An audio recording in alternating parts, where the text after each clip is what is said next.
प्यारे बच्चों, आज हम लोग पढ़ेंगे संधि के बारे में। तो आइए हम लोग देखते हैं संधि की परिभाषा।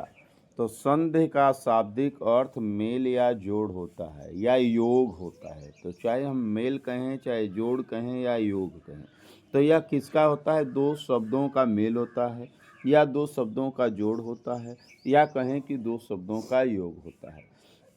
अतः दो निकटवर्ती वर्णों के संयोग से जो विकार या परिवर्तन उत्पन्न होता है उसे संधि कहते हैं।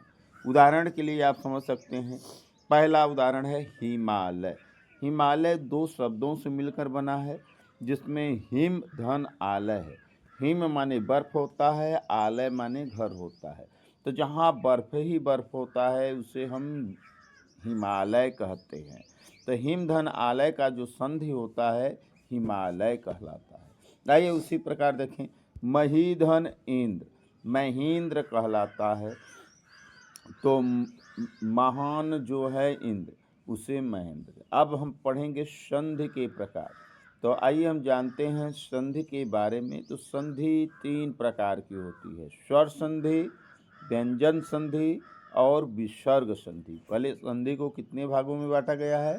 तीन भागों में: स्वर संधि, व्यंजन संधि और विसर्ग संधि। अब यहाँ पर हम बात करेंगे स्वर संधि के बारे में। तो स्वर संधि को कितने भागों में बांटा गया है प्यारे बच्चों? तो स्वर संधि को 5 भागों में बांटा गया है। पहला भाग है दीर्घ स्वर संधि, दूसरा भाग होता है गूढ़ स्वर संधि, तीसरा भाग होता है वृद्धि स्वर संधि, चौथा भाग होता है यड़ स्वर संधि और पांचवा भाग होता है अयादि स्वर संधि। मतलब संधि, स्वर संधि के 5 भेद होते हैं: दीर्घ, गूढ़, वृद्धि, यड़ और अयादि। आइए हम देखते हैं नेक्स्ट। तो यहाँ है स्वर संधि किसे कहते हैं। मतलब हम यहाँ पर सीखेंगे स्वर संधि के परिभाषा के बारे में। तो स्वर वर्ण के साथ स्वर वर्ण के मेल से जो विकार या ध्वनि उत्पन्न होती है उसे स्वर संधि कहते हैं। या हम कहें दो स्वरों के मेल से जो विकार उत्पन्न होता है उस या विकार या ध्वनि उत्पन्न होता है उसे हम स्वर संधि कहते हैं। जैसे राम धन अयन, रामायण हो जाएगा। आगे देखिए दीर्घ संधि। यहाँ पर हम दीर्घ संधि के बारे में परिभाषा देखेंगे। दीर्घ संधि में दो स्वर्ण या सजातीय स्वरों के बीच संधि होकर उनके दीर्घ रूप में आ जाते हैं। अर्थात दो स्वर्ण स्वर मिलकर दीर्घ हो जाते हैं। जैसे अ मिलकर आ हो जाना, या आ मिलकर आ हो जाना, या आ और अ मिलके आ हो जाना। छोटी ई छोटी मिलकर बड़ी ई हो जाना, या बड़ी छोटी मिलकर बड़ी ई हो जाना, या छोटी ई बड़ी मिलकर बड़ी ई हो जाना, या बड़ी और बड़ी ई मिलकर बड़ी। आइए उदाहरण देखें। पुस्तक धन आलय, पुस्तकालय। पुस्तक क में अ आ रहा है, आलय में आ रहा है। अ और आ का जब लोप होगा तो आ में बदल जाएगा, तो क्या बन जाएगा? पुस्तकालय। विद्या धन अर्थी, विद्यार्थी। विद्या में द पर आ रहा है, अर्थी में अ आ रहा है। आ और अ मिलकर आ बनेगा तो विद्यार्थी हो जाएगा। भानु धन उदय, तो भानुदय होगा।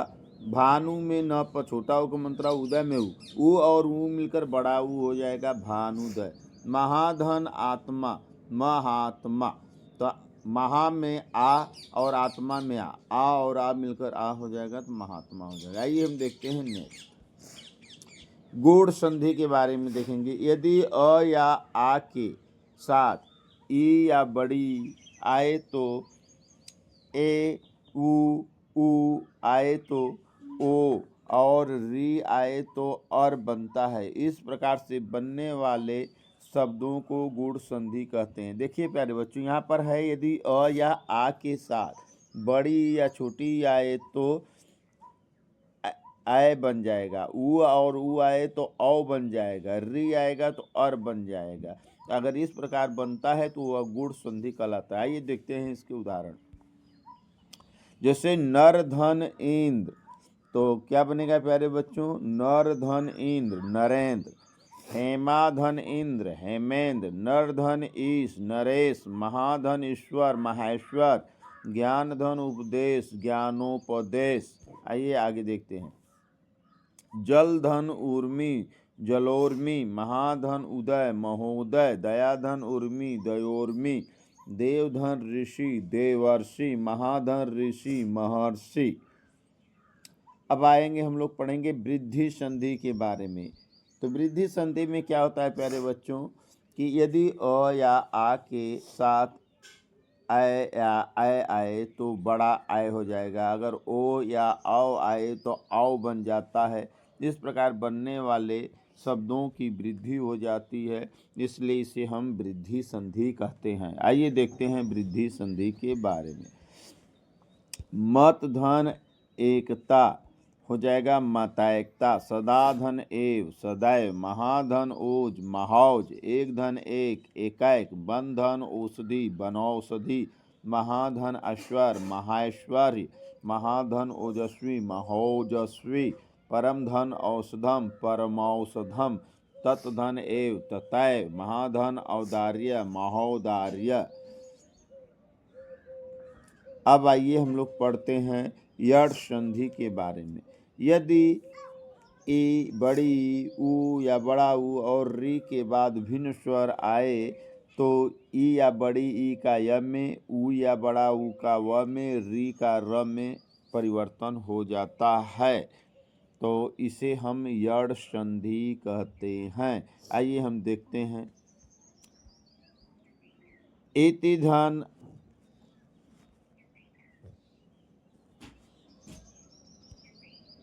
इति धन आदि इत्यादि हो जाएगा। अनुधन अय अनवय हो जाएगा। सुधन आगतम स्वागतम हो जाएगा। अनुधन ऐषणम अन्वेषण हो जाएगा। अधिधन अयन अध्ययन हो जाएगा। अनुधन इत अन्वित हो जाएगा। प्रतिधन एक प्रत्येक हो जाएगा। अतिधन आवश्यक अत्यावश्यक हो जाएगा। अतिधन अंत अत्यंत हो जाएगा। प्रतिधन अक्ष प्रत्यक्ष हो जाएगा। तो ये रहा है आपके। अब लास्ट में हम लोग पढ़ेंगे अयादि संधि के बारे में।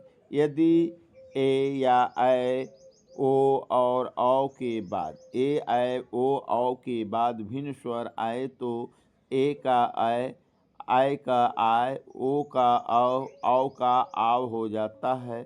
इस प्रकार अय आय औ आव के य व के आगे वाले भिन्न स्वर से मिल जाते हैं। आइए देखते हैं।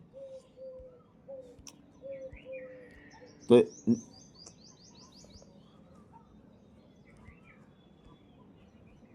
नेधन अनह नयन, नौधन इक नाविक, भोधन अन भवन, नौधन इक नाविक, पोधन इत पवित्र, चेधन अन चयन, पोधन अन पवन, शोधन अ सौ, विधेयधन एक विधायक, विनेधन अ विनय इत्यादि। धन्यवाद प्यारे बच्चों।